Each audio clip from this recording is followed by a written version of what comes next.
everybody, and welcome to another fabulous train wreckish episode of Every Day's a Train Wreck with Marley Majcher, your conductress, who truly is train wrecking today. And I have a very, very, very long time great friend of mine that I'm excited to reconnect with, Shannon Wilburn, and she's going to tell you all about what she does, and we'll talk about all the stuff of how we met, etc. But we had to start recording this because it was such a cluster just recording this. This is the first time I'm recording as a host on Riverside. And you would have thought I was digging the Suez Canal. I mean, and then Shannon, and she'll tell you this, like the one person I try not to curse in front of is Shannon. And I have said at least 19 F-bombs in the last 30 those were in your mind. In Marley. The last 30 seconds. So we know it's going to be a wild ride. So Miss Shannon, you have the best story of, I mean, like monumental business success, not to mention you're the nicest person on the planet.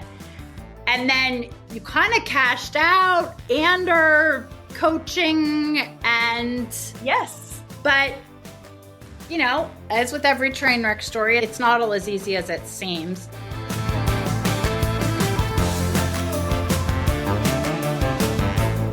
So, welcome to the show. Thank you for being such a great sport about it all. Thank you. Hope my microphone doesn't crash, as Shannon was giving me microphone tips. Yeah, we've been trying to figure out our microphone situation. I asked my husband for Christmas, I wanted him to make me something that will hold my microphone, because I got the kind that you clamp onto the desk, except my desk is not deep enough. There was not enough room for it to clamp onto. And so then I'm like, oh, great. Now I have to figure out a way. So I had it stuck on some books, and then I had a dumbbell sitting on top of the book so the microphone wouldn't fall over. But if you touch it, it still falls over. And so anyway, he got a block of wood, and it's about, I don't know, probably 5 or 6 inches deep and probably 8 inches wide. It's serious. That thing is serious. That's all he did. And now my microphone is sturdy and I can move it around and it feels luxurious. So well, and it looks luxurious because she just showed it to me and I was like, we got to start taping. This is ridiculous. A block of wood. Okay, please demo this so we can get everybody to like watch on social media. But okay, all you have to do, this is the piece of wood that he did.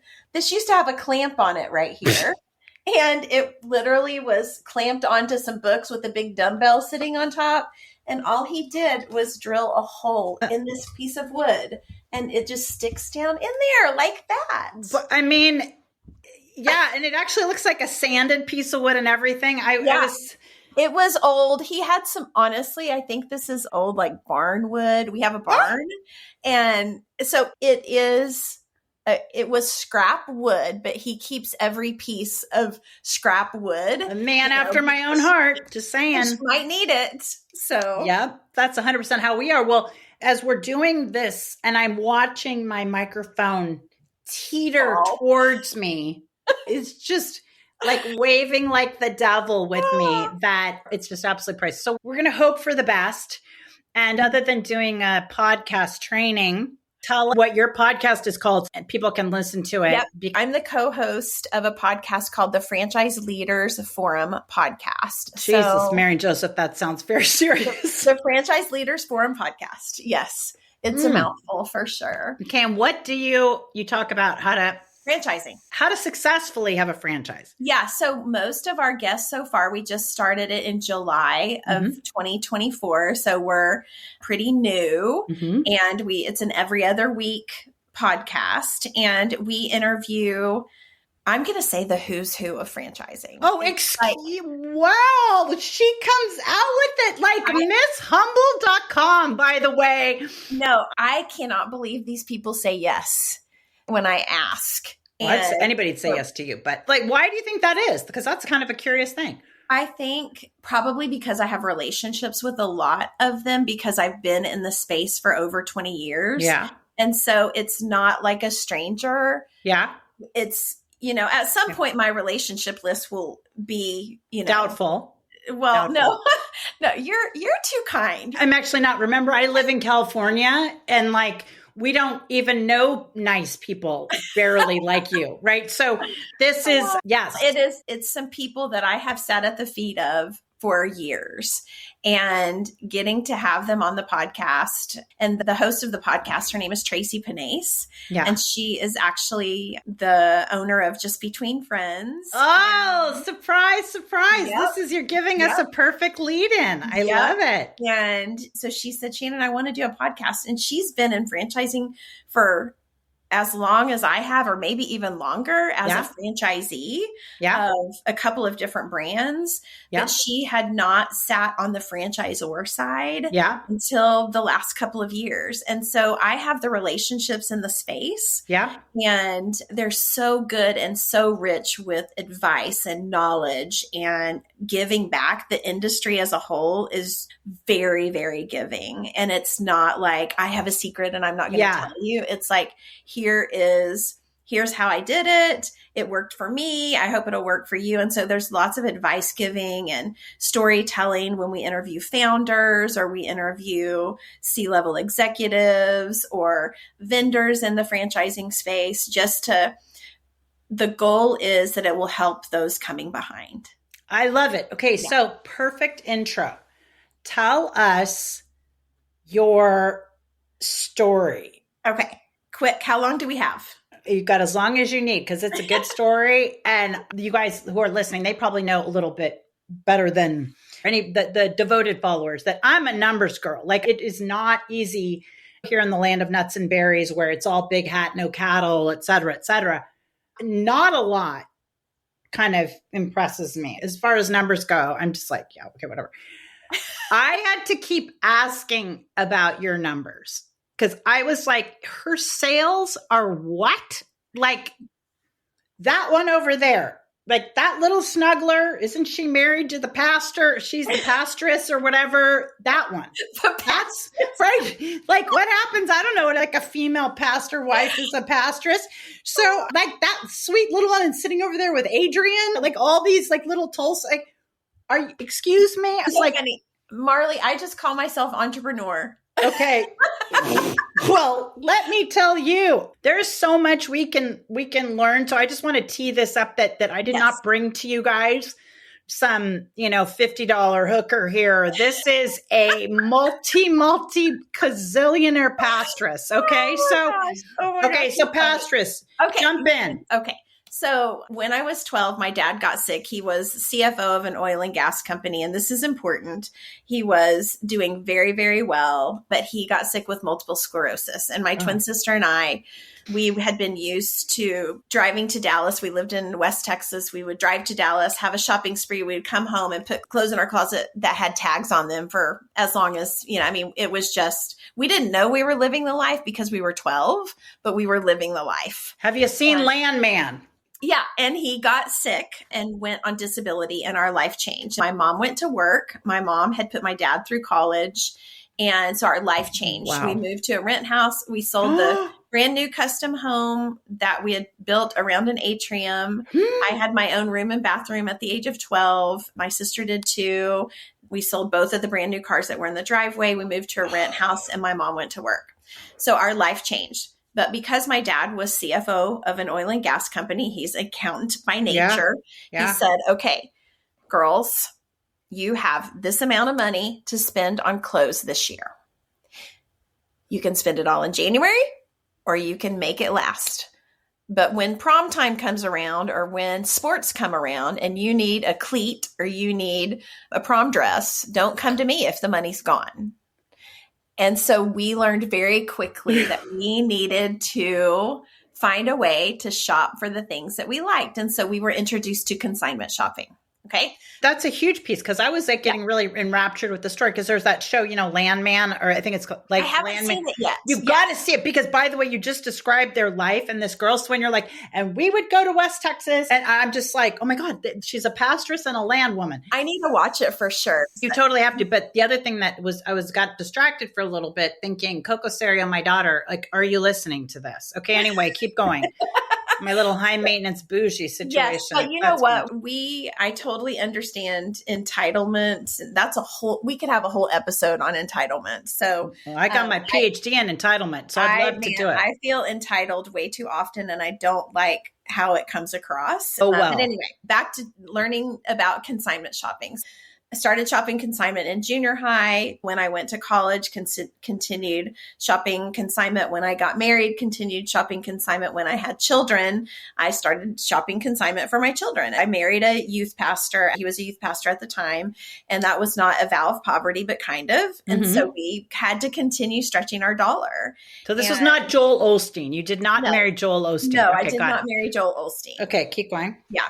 So anyway, continued shopping consignment, had a elementary education degree, wanted to stay home with my kids. So that meant, we were going to have to cut back even more. And so I had told my mom, I said, hey, if you ever hear of anything, any way that I can make extra money before remote work, before the internet. Well, and also what I'm thinking is this is before Poshmark, The RealReal, Depop, now Facebook, that I'm thinking Marketplace, about all this stuff, you were the total pioneer. 1997. Wow. 1997. So my mom had been to an event in the Dallas-Fort Worth area, and her coworkers had been to it. And when she got back, she was getting secondhand information. It's a consignment event. It's not a storefront. It just here for 3 days for the weekend. And she called me and she was like, oh, this sounds like something you might want to do. So she told me about it. And I said, that sounds like a lot of work. Didn't really have anyone to ask. She didn't know anyone who was running it. The event was over by this time. So I called the biggest bargain hunter that I knew from my church. Her name's Devin Tackett. And I said, what do you think about this idea? And she's a dumpster diver. Oh, yeah. Scrapper. Thrifter, crafter, trying to stretch a dollar herself. She was very good at making money stretch. And I said, what do you think about this? She said, that sounds great. Can I do it with you? Well, we kind of figured out some systems and processes and got our heads together and had our first event in my living room. We convinced 17 of our friends to bring us their gently used children's and maternity items. And we prepped it all and got it ready. And we sold $2,000 worth of merchandise in a 2-day period. I made $150. Devin made $150. It was the hardest $150 I think I've ever made because we got everything ready. Lots and lots of hours. And we learned what not to do. We learned that we don't need to get everybody's stuff ready. And we needed to, so many things. When we were done with that event, the shoppers said, are you going to do this again? Because we saved 50 to 90% off retail. And so pause. So the shop, were your friends consigning, they also shopping? Yes, they were also shopping. Okay. So it was like a yours truly move where you get the buy one, get one free, and you go and get that and get 12 other things. Yeah. The consigners usually shop as well, but then other people shop. And so it's awesome. The sellers get to shop first. Yeah. And then if you're not selling, you can come in after the sellers shop. And so who priced, at this point, how did you even know how to price stuff? Guessed. You were like, oh. Yeah. And we're just like, oh, I think this will, we knew we didn't want it to be a garage sale. So it was inside. Yeah. It was not garage sale prices. It was consignment prices. So you needed to make a little bit more than a garage sale, but it was nice. It was on a hanger. It smelled good. It was a better shopping environment than digging through a bin in someone's garage. And so we knew that, honestly, I just wanted to shop in my friends' closets who were consigning. Yeah. Because they were married to a doctor or an attorney and they got to shop at the cute boutiques and I was consignment shopping. So anyway, when that was over, the shopper said, are you doing this again? And we looked at each other. We're like, okay, I guess we're doing this again. And every 6 months we would have an event because that's about the time where people are shopping for their little ones in the spring and in the fall. Their children have grown out of their clothes. And so we're like, okay, it's about time for us to have another sale because I need to get some stuff for the fall. The winter's coming, my child needs a coat because last year's doesn't fit. And then we added toys to it, toys and baby equipment. And so we needed bigger space. It was not going to fit in my living room or in my friend's living room. So we needed to move to a bigger location. So we moved to a church gymnasium. We outgrew that. And then wait, so pause. So when you say toy, how are you vetting this stuff at all? Yeah, it goes through like a recall process. So how it works is the families tag their items at home. Okay. We have a proprietary, Just Between Friends is the name of the company. Just Between Friends has a proprietary software where you tag your own stuff. Yeah. There are pricing suggestions.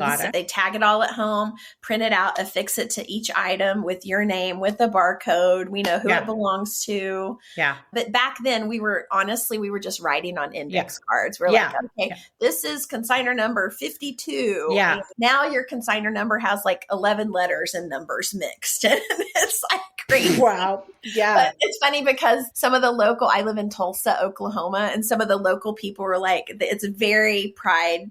Like I was consignor 101. Oh, I'm sure it is. Consignor 1000. And now it's like this year alone, we had 103,000 consignors nationwide and like almost 600,000 shoppers. This is so fun. And just for your audience, we ended up franchising it, which is why I'm in the franchising space. I told my husband I was watching a game recently. It was the Texas A&M game. And I said, babe, how many people fit in that stadium? And he said, I think it's 108,000. And I was watching. I said, that's about how many consignors have participated in our events in 2024. Just looking at every person in that stadium as a representation of someone who sold their children's items at one of our events in 2024 and knowing that that person represents 3, 4, 5 people behind them and a family that's making money, it felt really fun. Anyway. Yeah, that fun is a nice way. Is how the pastoress would discuss it. I'd be like, I rock. Everybody needs to know it. I'd take out an ad in the Wall Street Journal. So how many? Okay, so before you franchised, how much in revenue were you doing? When we decided to franchise, I think we had just had a spring sale that had done 180,000 in probably 5 days. We were like, okay, we need to pray about, are we going to franchise this or not? And I skipped a lot, but we basically had people coming to us all the time saying, I want to start this in my area. So we prayed about it, sought counsel and advice, and decided to start franchising it. That fall of 2023, we did 220. So annual revenue of 400 just for that one location and doing actually 400,000 annually. So about 200 and 200. Yeah. 2 times a year. And I thought, well, this is the biggest we'll ever get. Like, I don't know why I thought that, but I was like 400,000. That's about all this will do probably. And so we started franchising. We're like, well, let's give people the opportunity to do this in their community.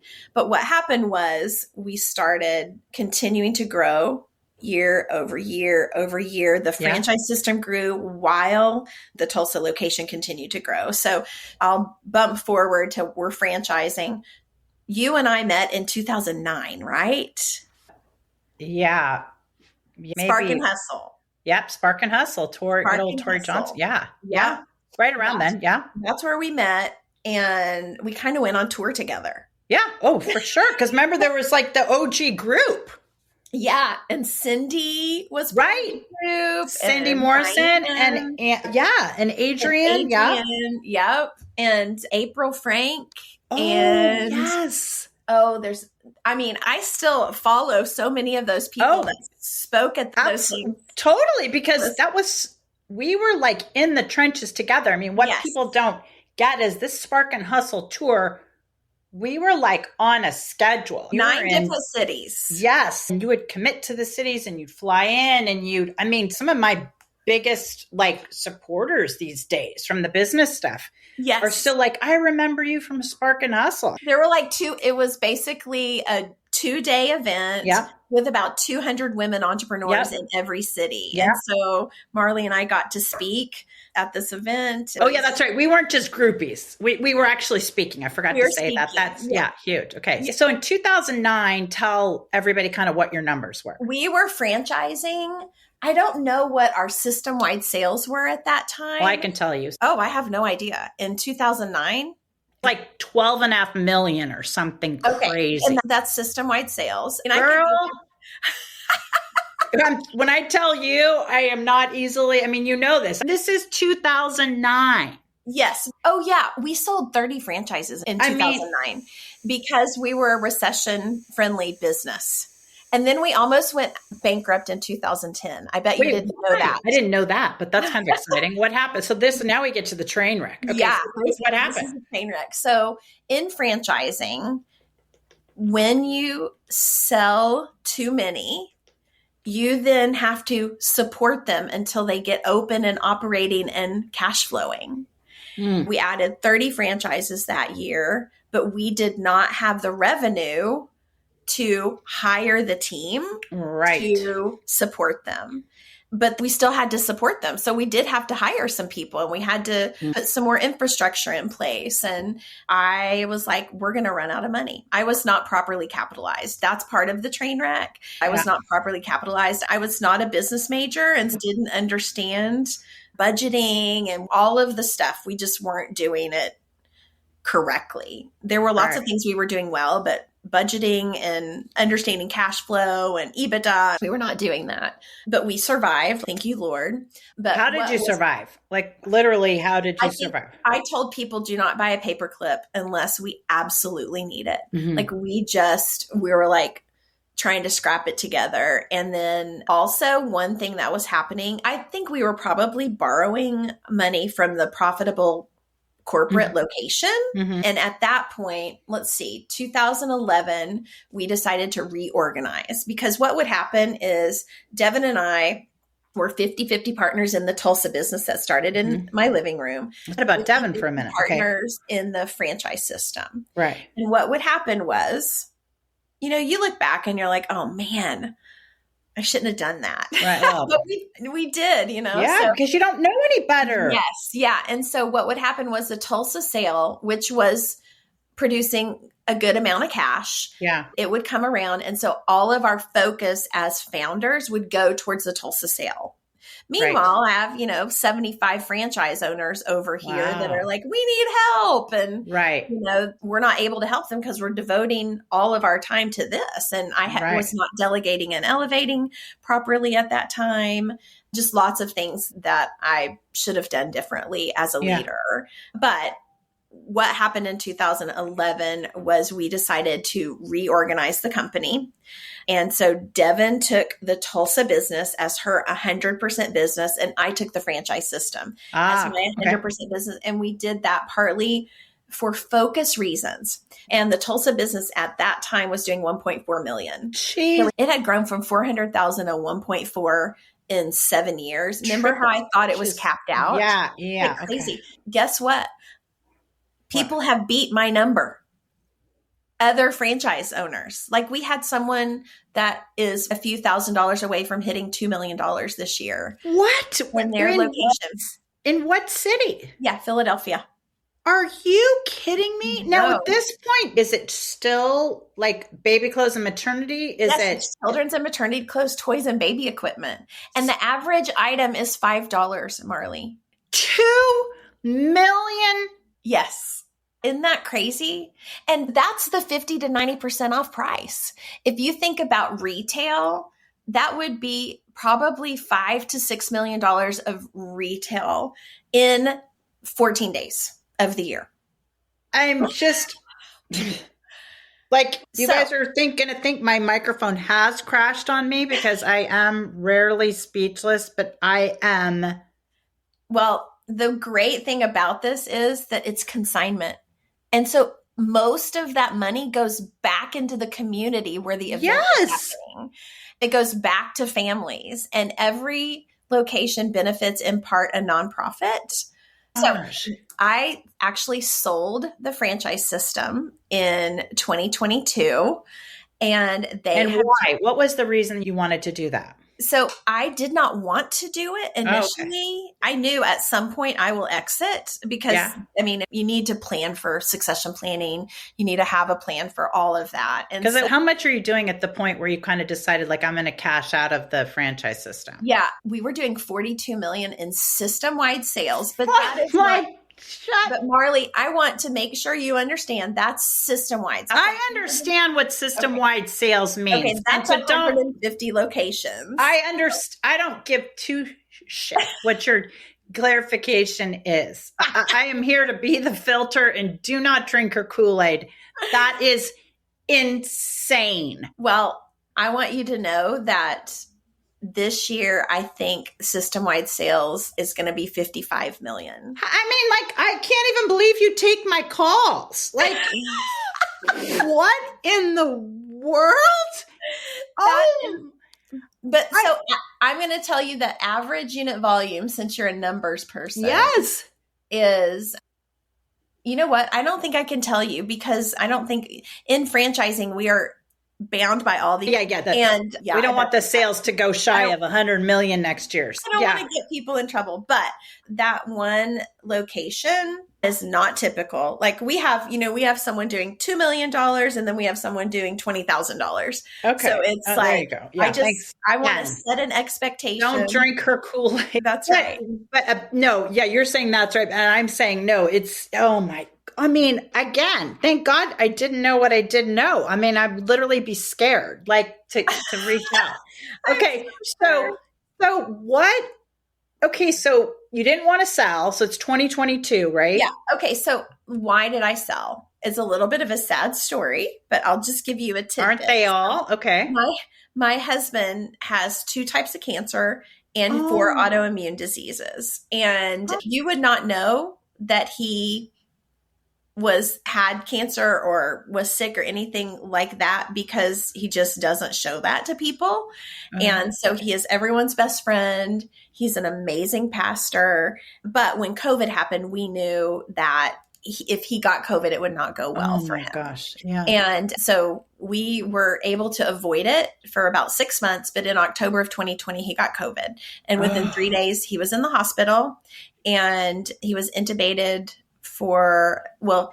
he tried to, not be intubated for 14 days. And then finally they're like, we need to intubate you. And so he was intubated on the 15th day of being in the hospital, was intubated for 8 days.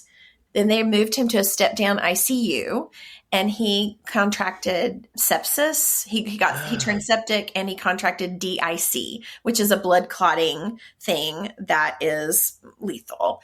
And then they intubated him again for another 9 days. Gosh. And he lost 50 pounds. And I want to tell you that I was a rock star during his stay in the hospital.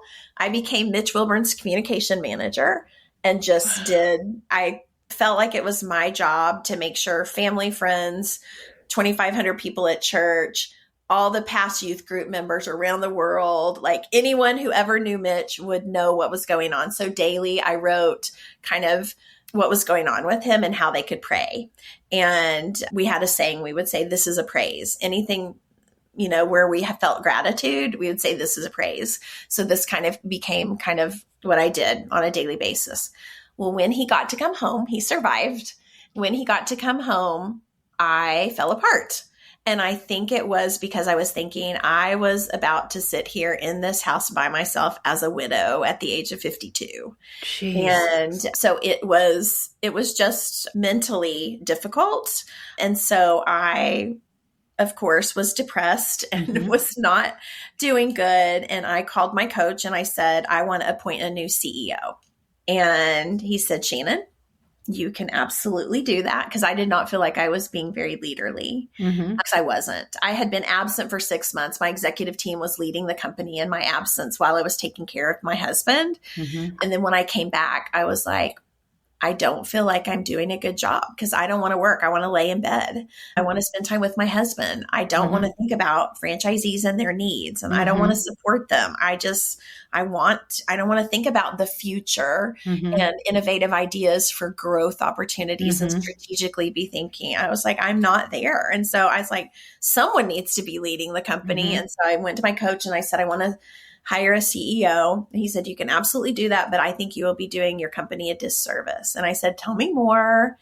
He said, Shannon, I think you should do what you said you were going to do at the beginning of 2020, which was implement something called the Entrepreneurial Operating System. It's called EOS for short. But tell everybody else. Yeah. Yeah. So it's basically an operating system that you use throughout your company, your executives, your staff, where everyone is accountable. You lead and manage and hold people accountable. Everyone's focused on the same vision. You have core values. It's just a great, expensive thing to implement, but worth it. 100% worth it. So he said, I think you should give it 90 days and you should get through the first 90 days of EOS and then you can hire a CEO. And I was like, I can give it 90 days.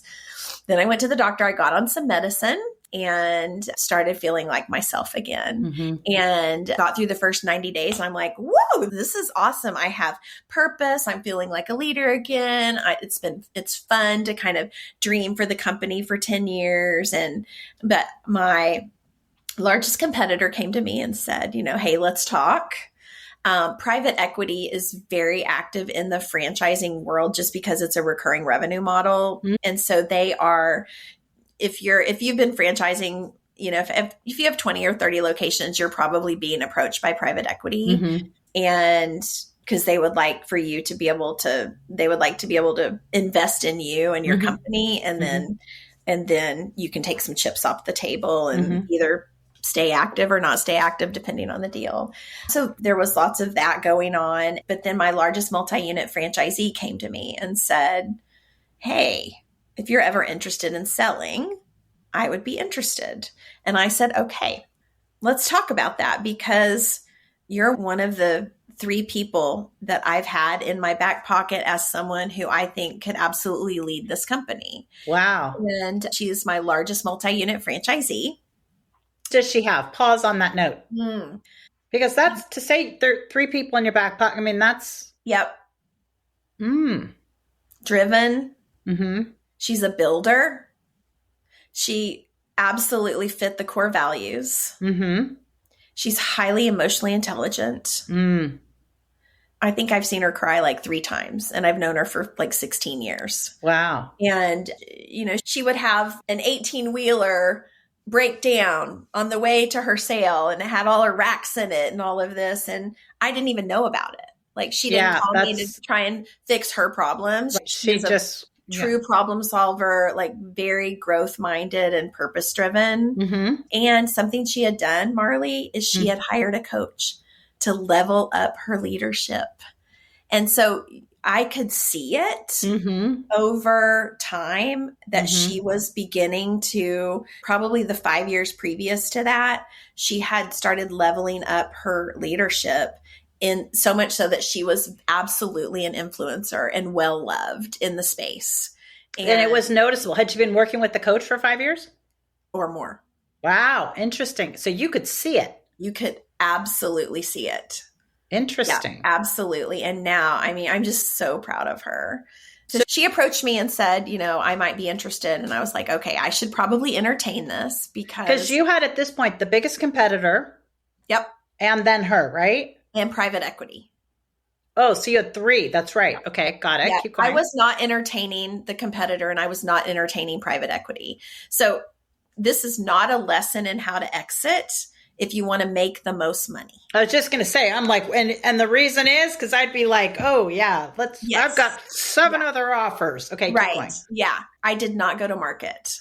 I did not hire an investment banker. Honestly, I was not interested in that. And probably it was helpful for my mindset to know that if I want to spend more time with my husband and I have someone who has been entrenched in the business as a franchisee, doing well, highly influential, already knows knows the core values, is not going to make it all about the money, which is what sometimes happens when you, there's great things about private equity. When they bring this influx of capital into the company, you can be highly innovative. Oh, totally. But I know what you mean. Hire really subject matter experts for the different areas that you need at some point. But it took us 18 months to ink our deal. And why? Like, was it because? I think because we're both shrewd negotiators. Oh, really? That's hilarious. Yeah, I did not think you were going to say that. I thought you were going to say, because I was still on the couch and I didn't want to get up. No. Interesting. No. We both wanted what we wanted. And I think we were willing to wait. You know, she wasn't like, oh, I have to buy this. And I wasn't like, oh, I have to sell. Yeah. And so, you know, one of the best pieces of advice I was given a long time ago is negotiation only stops when you say it does. If you keep the door open, and we took about a month off. We were like, okay, we're not gonna, we had talked for about 6 months. We're like, you know what?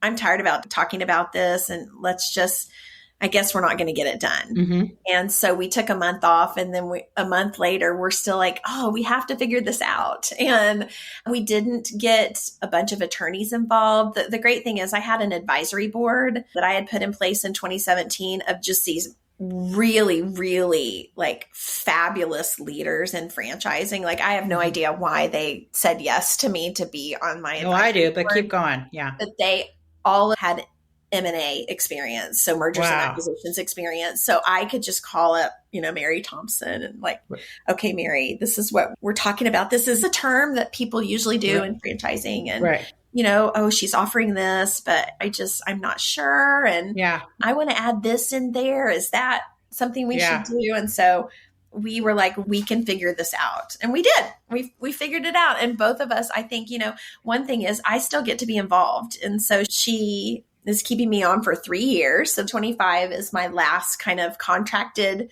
year of employment.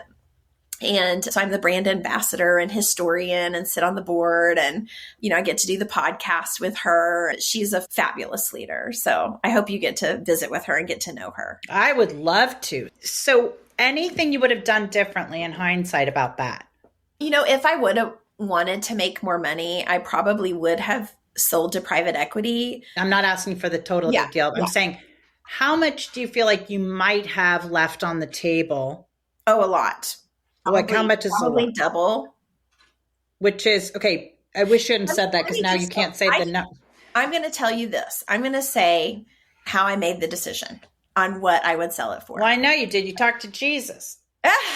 Absolutely. But we also got a valuation done. Okay. And that was helpful in coming to terms because what I was asking was less than what the company was valued. Jesus. Okay. So, did you leave millions on the table? I left enough. I will say it is my life. I have everything I need and way more. And if you have investments of any kind, you have advisors in your investments. And I'm like, okay, what do I need to have not to have to ever work again? Right. That was my ask. And he told me what that was. Yeah. And that's what I asked. So Fricker, you got that. Now, I just, oh my. Yeah. So it is, something that I think, I just want to say this for your audience, for anyone who is wanting to sell their business. If you are starting a business so that someday you will sell your business. Yeah. It's not, don't do that because it is like, it's over 50% of businesses that don't sell. Yep. And probably half of those don't even try. Well, and that's not going to be enough to sustain you. Talk about train wrecks. Business is rough. You've got to be in it for something other than money. That's hopefully going to come and that was helpful to me is like, I still enjoyed what I was doing. Did I want to stay home more with my husband? Yes. Yeah. Now I get to coach emerging brands and that fills me. Like, I'm sure. Love it. I had a call right before our podcast with someone who has 3 locations of a smoothie bar in the New York, New Jersey area. And she's franchising. And it's so fun to just kind of, she's on the very beginning stages of starting to get her contract together. And it's like, okay, we talk about team building and we talk about dealing with franchisees when they come. She doesn't have franchisees yet because she's not quite ready. So the people you're coaching are not the just between friends franchisees, although they could hire you. So most of my clients have less than 50 locations. Okay. like 6 or 8 of my clients have 0 locations. They are just starting their process. But I have a client. When you say they have 0 locations, they have their own location. They have their own locations. They have 0 franchise. Got locations. it. Okay. They have their corporate location. Yeah. Got it. Location or locations. But I have a client who has 120 locations. Wow. One that has it will hit 100 this year. But most of them are emerging. And what's your process? If a new client comes to you and says, so I come to you and I say, hey, listen, I want to do, Party Got His Hat franchise business. And you're going to say to me, great, we're going to have a call once a week. We're going to have group coaching. What does it look like? Yeah. So in September of 2024, I joined a franchise advisory services company. And their whole goal is to take a brand that is proven, has systems and processes, is cash flowing, and those people hire, it's called SMB Franchise Advisors, hires this team of 17 people to franchise them. And what that means is they get their franchise disclosure document done. They get their operations manual done. They get their territory development figured out. They get their branding and marketing figured out. What are the criteria? What is your avatar for someone who you're going to sell a franchise to? And how are you going to do it? And I think they have 17 deliverables. And so that's for that type of client that wants to franchise but has not franchised. There's an assessment that they have to go through, okay, how much money is the person going to make when you actually start selling this? So we have to vet all of that before we take them on as a client and make sure they're ready to franchise, that they're capitalized to do so, that they have the time to do it because, you remember my story of almost going bankrupt. So there's lots of stuff we've learned that if you want to set yourself up for success, you need to surround yourself with smart people. And all of these people I think there's a cumulative 400 years of franchise experience on this team. And so I just come alongside them. So anyone can bring a client, but not every client do I work with at SMBs. They go to the SMB people and then the SMB people assign them to you kind of thing? Got it. And then I have other clients that are not clients of SMB that have been referral clients or they might have seen my social media or I've met them at a conference or something. And then with those, is your process different than what it is with the SMB? To bring them on, I'm the one vetting them. Yeah. So I just, you ask a lot of questions. Yeah. And so really emerging brands that, maybe they've been franchising for 5 years and they have 10 locations and they might be stuck. Yeah. That's kind of a sweet spot for me. Yeah. It's okay, let's look and see what's going on under the hood and what is happening. How much in revenue do you want them? I would assume there's some kind of minimum for. There's not. There isn't. No, because you could have a location. I'm just trying to think of my clients right now. So I have a client who has a dog training. Yeah. It's called Tip Top Canine Franchising. Yeah. They have 20 or 22 locations. And one location might do. I'm not doing an earnings claim for them because I get it. Know, but it's one location might do 500,000 and one might do 1.2. And so it's you have to figure out as an emerging brand what they say. Franchising is a licensing of a business model that produces predictable cash flows to an average franchisee with average intelligence, with average work ethic on an average day. And so franchisees, in your mind as a franchisor, you have to think, okay, this has to be so dialed down. Yeah. In the systems and the processes and the KPIs. And I've got to know what they're going to walk away. I need to make sure that this is the marketing that's going to work. You can't only be looking for rocket scientists because people who are buying franchises, they don't want the risk of starting something on their own. They want something proven that someone else has proven this works in Tulsa, Oklahoma. Right. And so, I can make it work but not every franchisee succeeds. I mean, there's lots of failure in franchising too. Why do you think people fail? What are some of the biggest reasons? I think it is very, very tempting to buy a business and think someone else can run it for you. Mm. And so any advice I would give to people that are looking to buy a business is plan to be involved in the business, at least for the first 2 to 3 to 4 years. And then if you want to hand it off after you know how to do everything, because that person who's handling the widgets here might leave and then you have to jump right in back. Yeah. Yeah. And so you have to know how to do it and be there. There's a term in franchising called absentee or semi-absentee. And it's very, very tempting, especially with people who have investable dollars. They want to go, pay $500,000 to open a franchise and then they want to pay someone else to run it. Well, that person is not as invested, even if they have a piece of equity. Maybe they have 3% of equity or 5% or whatever. Yeah. They are not you. They're not going to care about it as much as you care about it. They're looking at it as just like they're putting money in the stock market with expecting X returns, but it's not apples to apples. It can work for some, but it's just very infrequent. And, you have to get the right people in the right seats, and that's difficult. The hiring and the team part of franchising is difficult. So, well, I could talk to you for a million hours. I mean, literally a million hours just on the whole hiring piece. I think would be fascinating. Yeah. Where can people find you? The name of my business is called Shine Executive Coaching. Okay. Is that the name on Instagram and everything too? I'm active under Shannon Wilburn on LinkedIn. Great. And Instagram, my personal Instagram and my Shine Executive Coaching Instagram as well. I love it. So what are you focused on? What are the goals for 2025?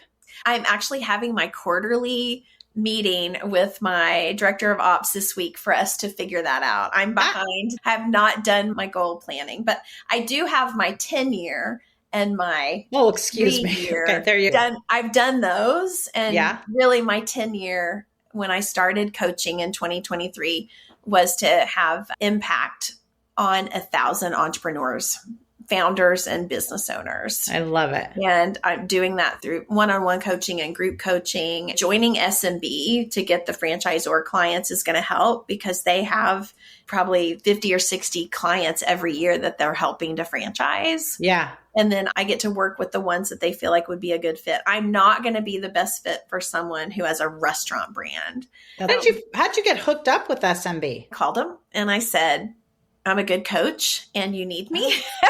Oh, that's really cool. So, because I didn't even know there were like conglomerates of coaches. Yeah. And truth be told, they have been thinking about adding a coaching piece. Got it. And so it just happened that I was like, I would like to work with them. Because what did they do before coaching? Or what is their... Have 17 deliverables. So they're basically consultants that help people get their franchise disclosure document done, the contracts. So their 17 deliverables are not coaching people to do it. It's the do it yourself. They do it for you component. Yes. Got it. When they're done with that, what I feel like I do is I tell people franchising is a roller coaster. Yeah. Even entrepreneurship, business ownership. And I know a little bit of your story too. Yeah. Use your train analogy. Yeah. Train crashes, you fix the axle or whatever, you get back on the track. You get back on and you go again. And I tell people that what I do as a coach is I sit next to them on that train and I say, okay, we're going up and it's going to feel really exciting at the top. But on the other side of that, we're going to go down really fast. You're going to lose your stomach. You might even throw up. And I sit there and kind of hold their hand through those shifts in what entrepreneurship is. Yeah. And because I've been there, I can speak from authority of they're going to survive. Yeah. And so I think, I had a coach and I would call my coach crying. Oh my gosh, the world is falling. And he would say, Shannon, pull it together. Exactly. Really, is it falling? Maybe, your largest competitor was at the same conference you were at. Oh, yeah. I mean, it's like, you'll be fine. Right. It's like, get it together. It's kind of the voice of reason and, bring some reality to some things and bring some positivity to some things. Yeah. So there's a lot of comfort just knowing somebody's on the other end of the phone if you need them. I mean, it's like having an insurance policy. You might not necessarily need to use it for like the 911, but it is certainly good to know I smell smoke and to know I'm still good, God forbid. Right. Yes. You know, and it's very fun to be able to have that kind of calming over someone and help them avoid maybe some pitfalls in their mind even. Yeah. I think we get in our mind very easily over things that we don't need to be getting in our mind over. Totally. So. And I know I promised that I was going to get you off, but I have one more quick question for you. Do you, like now that we have Poshmark and we have RealReal, is there a space for a just between friends online? Yeah, online, or just between friends model that is more Poshmark, Depop, like, retail component like, or do you think it just doesn't work with? No, I think the brand is growing, and Tracy's vision for Just Between Friends is to be a household name. Mm-hmm. And so she's probably has to double in size, probably to be a household name. Mm-hmm. And she's going to do it. Mm-hmm. She will expand to other types of sales. I don't know what her plans are for this year for the means to achieve the household name. Yeah. I wouldn't say, I mean, I would leave everything on the table right now. Yeah. Like, test it out, pilot it, see what works. And, you know, maybe there's some mergers and acquisitions. Maybe I don't know, but because I think there is such a huge, and maybe it is just in places like LA and New York or Aspen or, you know, I don't know, but I know that with my friends and me, we talk about this regularly where, you know, we have the stuff. Maybe it is even a name brand, but you've kind of worn it more than the RealReal is going to want it to be, right? I have some handbags like that. Right? Like, but Jane Doe, who is maybe not trying to, want something nice and this is their best taste of it, you know? And it's like, it's just, you're talking about a dress that's $1,000 and you just can't give it to the Goodwill. But then just again, speaking from my own thing, I'm like, oh my gosh, then I've got to photograph it and I got to put it on Poshmark and I deal with all that stuff, right? Yep. But if the Tracys of the world came to me and said, like, I've got my assistant here today, that's kind of on my deal where I'm just like, oh my God, just here's all the stuff. And part of the reason I don't purge my closet more is because I'm like, oh my God, I'm sick that this cost this much. Yes. Yeah. And quite frankly, it isn't about like, I'm so desperate for the money. But you can't, that is exactly how lots of moms, they are invested in it because Johnny wore it. Right. On a special occasion. This was his first Christmas outfit. Right. I don't want to give it away, but I want someone else to enjoy it. Right. And by the way, it's, as I say, like when I go back to the money component, the giving it away piece, but also it's like, if I give it to the Goodwill, God knows who's going to get it. And they're going to be like, who's Prada? You know? But, and like the other thing is, I would even consider, and I know a lot of people would, even if it goes to charity, like I still would feel better. Yeah. But to me, like it how sounds amazing. like you have a business plan you could do. I've been thinking about it, not because of this call, but oh my God, because we're all working. Yes. We're too busy. We're this, for that, but we have nice stuff. Oh my God. You have a nice, like a boutique kind of high-end consignment store in LA. We totally do. And so I guess that's kind of like where the education component comes in is, do you just, okay, you can ship it to the RealReal and that's like a high-end, or a Poshmark. Yeah. Or do you just take it to the consignment store? Right. Because based on where you live. Yeah. But God, would it be so nice to just have that, Tracy or whoever come and be like, show me all the stuff. Great. And you're going to do the sale twice a year. And then you just tell your girlfriends, listen, she's in the neighborhood doing her sweep. Yep. Here you go. Well, a lot of those like younger than us, they sell their clothes on Instagram. God, I know. They just put it out there. They're like, hey, I'm doing a closet clean out. I'm going to be posting, here are the pictures or, Facebook. And does it work? Yeah. Yeah. Maybe that's what I should do. Yeah. Just be like, hi, I used to be cute in this. You can now see. I'm going to show you my Prada wear and tear. Right. But pitch me. Right. Yes. There's a store in Scottsdale that whenever I'm in Scottsdale, I go to two places.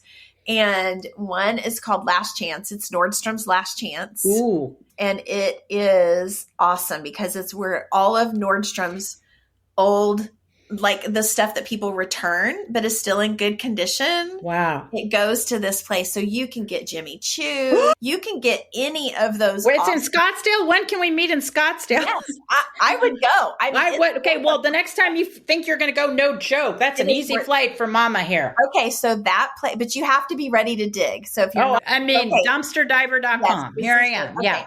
Then there's a high-end consignment store in Scottsdale also called, I think it's called My Sister's Closet. They have several locations in the Scottsdale area. It's, oh my gosh, you can get really high-end stuff, all the name brand bags, all the, your Christian Louboutin shoes. You can get those there. You can find some really great stuff. And my daughter lives in Boston. Like I got this, like I keep looking at the ring and I'm like, oh my God, the ring it's YSL. It was $1,000 on eBay. I got it for $200. How? I love it. It was at a high-end consignment shop in Boston. I hate you because I've been looking at it constantly. Of course, it's YSL. I've been on RealReal lately going like just for the stuff that's just dropped. Yeah. Okay. I'll send you a picture. Oh my God. I love it. And we'll put it in the show notes. If you can find it. So I literally love it. Well, as I say, I could be here all day. We have to continue the conversation. So Shine Executive Coaching. Yep. On Instagram, Shannon Wilburn. LinkedIn, or shineexecutivecoaching.com. That's probably a better place to go. And I'll have my links to all my socials. I love all your socials. I love it. All right. Well, I cannot thank you enough. It's so great to catch up. We'll have to catch up on our own. My microphone made it a dip over on me. And prayers to your husband and to your family. And thank you, Marley. He's doing great. Good. Thank you for having me. Yes, I loved it.